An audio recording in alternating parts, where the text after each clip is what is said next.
Dave joining the show now. It can't get more exciting than this. She sold over 50 million albums worldwide, and that's probably shorting it a bit. You know the song Strong Enough, If It Makes You Happy, Soak Up the Sun. You know the names. We're talking to Sheryl Crow. Hey, Sheryl. Hey, guys. How are you? Oh, we're doing great. Listen, I want to apologize right up front. I hounded your people like crazy. It was his life's mission over the past month, Sheryl. I think they're all afraid of me. I'm raising kids now, so like, should we bother her or should we not bother her?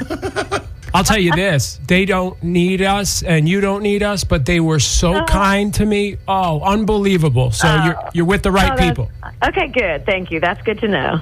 This new album, we got the advance copy. We felt so special with the advance copy. We listened to all the tracks, and I'm hearing a theme. I want to hear you tell us about Evolution dropping March 29th. Well, I'll tell you about the song, and then I'll tell you about the whole project. Well, actually, let me tell you about the project first. The whole project, after I said I was never making another album, it's strange. I had a whole bunch of songs I wrote in the matter of a month, and I didn't want to produce them. I'm like, I don't want to do the same thing I've always done. I want my mind to be totally blown. So I called this friend of mine who's an unbelievable producer, worked with Dr. Dre and Eminem very early days, has produced, Carrie Underwood. I've known him for 25 years, too. Mike Elizondo, stand-up guy, unbelievable musician.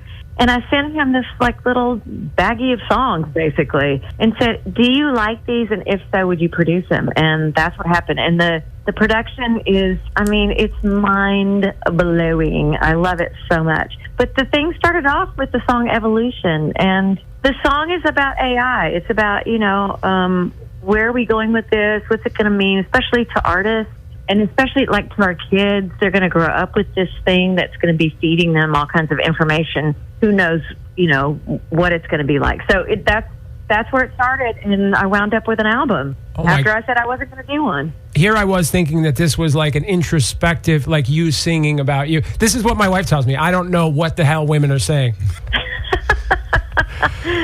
That's funny. Okay, well, I don't know what that says about you, Lou, but I believe in you. There, I said it. Thank you. You have Sheryl Crow's vouch right there. I love alarm clock. It's like, hey, maybe I'll get up, maybe I won't, but I don't like it. I don't know how. Listen, that song should be written for radio people because you guys get up at 3:45. For me, I get up at 6 in the morning to get my kids out the door, and I'm going to be honest with you. I used to be a rock star. 6 o'clock was like when you went to bed, but now I'm up at 6, getting my kids out the door, and I hate my alarm clock. So I had to write a song about it. What's that like doing the mommy thing? That's such a stark contrast. Oh my God, I love it. It's just the best. It's the best gig I've ever had. I'm lucky. I got a whole lifetime crammed in before my kids came into my life. And so, they just make everything, all my decision making, they make it easy. I just revolve around them. And they're good boys. They're teenagers now. So I feel like almost everything I say, I get the look of, you're an idiot, Mom. But, that's part of it. Sheryl, when I was talking with my wife last night, we were talking about, obviously, the performances. You've performed on every stage in the world, and the two events that I see every year that I make appointment television is the Kennedy Center Awards and the Rock and Roll Hall of Fame ceremony.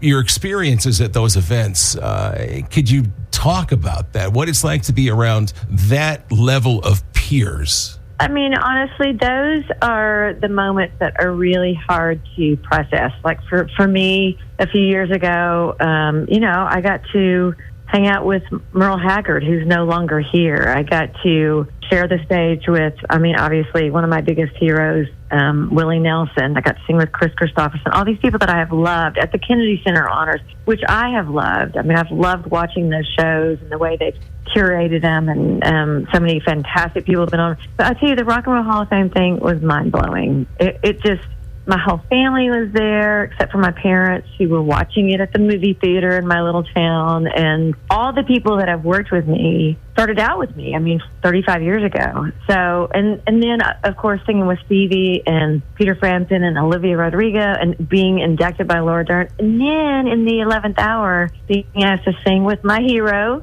Willie Nelson. It just was an unbelievable night. I'm still floating. It was just incredible. As a viewer, it's just incredible to see these things and to see the presentation and the induction speeches themselves are so inspiring. As an inductee now, what is your opinion on the breadth of scope of inductees being inducted alongside you?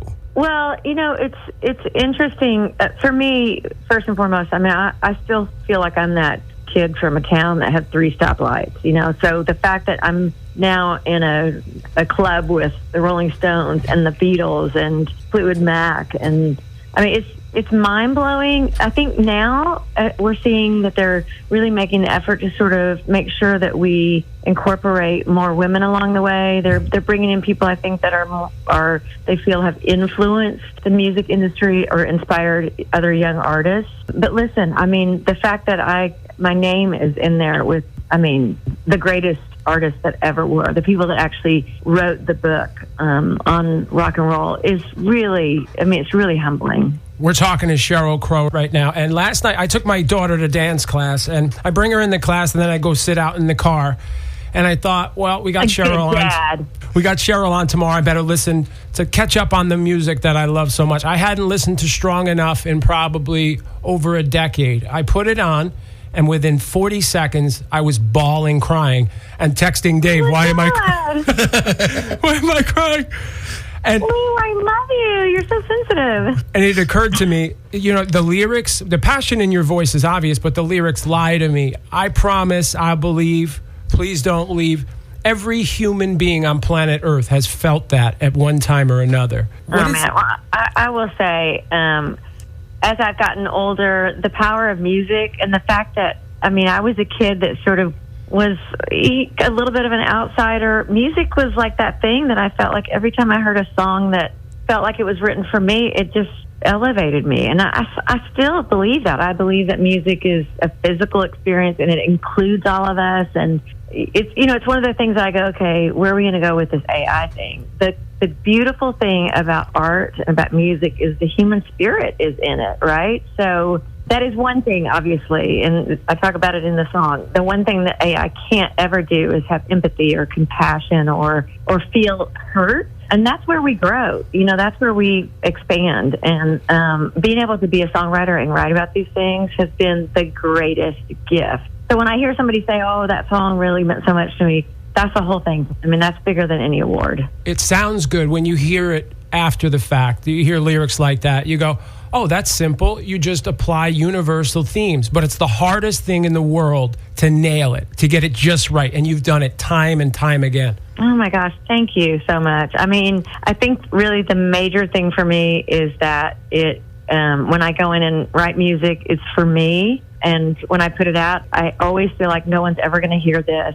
And I'm always amazed. And that's been one of the beautiful sort of threads throughout my entire career. I come in and I write songs about me, for me, and the reality is that everybody has the same emotions and experiences, the same feelings. It just is dressed up in different scenarios. So, I love it. I love my job. Sheryl Crow joining the show right now. Is there a song in your songbook that was written from a place of devastation or heartbreak?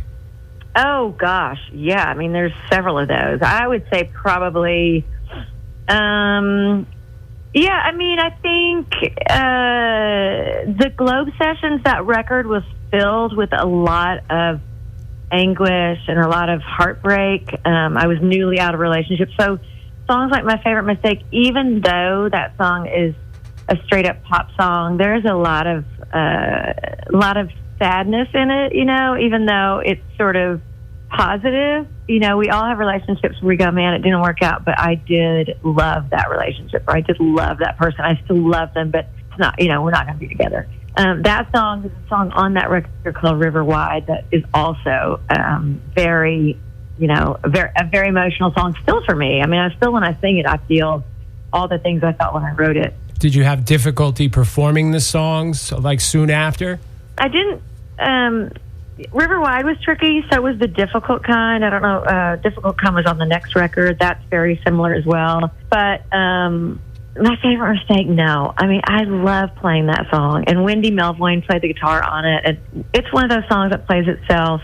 It's my favorite song of all the songs I've written. My wife, in the thing, could you tell Sheryl something? Your duet of the difficult kind with Shelby Lynn makes her cry every time that she watches that. Oh, I love that. Oh my goodness. That was from was it from the Grammys? I want to say it was. I think it was. Yes, I love Shelby. She is so special. And, you know, she's a person that has had heartache in her life. And so when she sings something like that, then you feel it deep. Could you tell us about the Nashville artistic scene? Yeah, I mean, you know, it's interesting. I am sort of a little bit out of that world. I made a country record which really didn't get played, and I didn't belong at country, even though my music is heavily inspired by country, songs like Strong Enough and songs like If It Makes You Happy. I mean, all the way through my catalog. But really country music from like Flying Burrito Brothers and the Rolling Stones and that kind of thing. I could not tell you what's getting played at country radio with the exception of Luke Combs right now from Adam. I mean, I don't typically listen to country music. A lot of it feels to me, well, it's not my bag. I mean, I know there's great stuff being written and stuff, but there is a great music scene outside of country music as well, and an unbelievable community of the most wonderful musicians. I mean, and also, I mean, we've got like, you know, obviously Kings of Leon here. We've got Jack White here.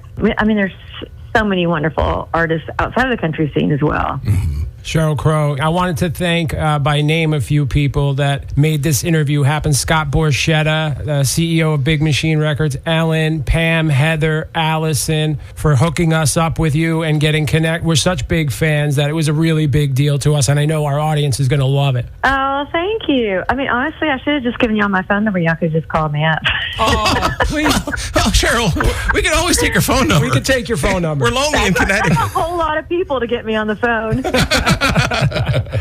We're going to make every one of the listeners go buy the album Evolution when it comes out on March 29th. And, of course, when the album drops, we're going to play your song. And just thank you so much for everything that you do. Thanks, you guys. I really appreciate it. Have a great day. See you at some point. All right. Thanks, Dave. Thanks, Lou. Thanks. Bye-bye. If you want to give us that phone number now, we'll take the ready. phone number. She got out of here so quick. Oh, my God, man. She screwed so quick after that. I love that that's how it ended.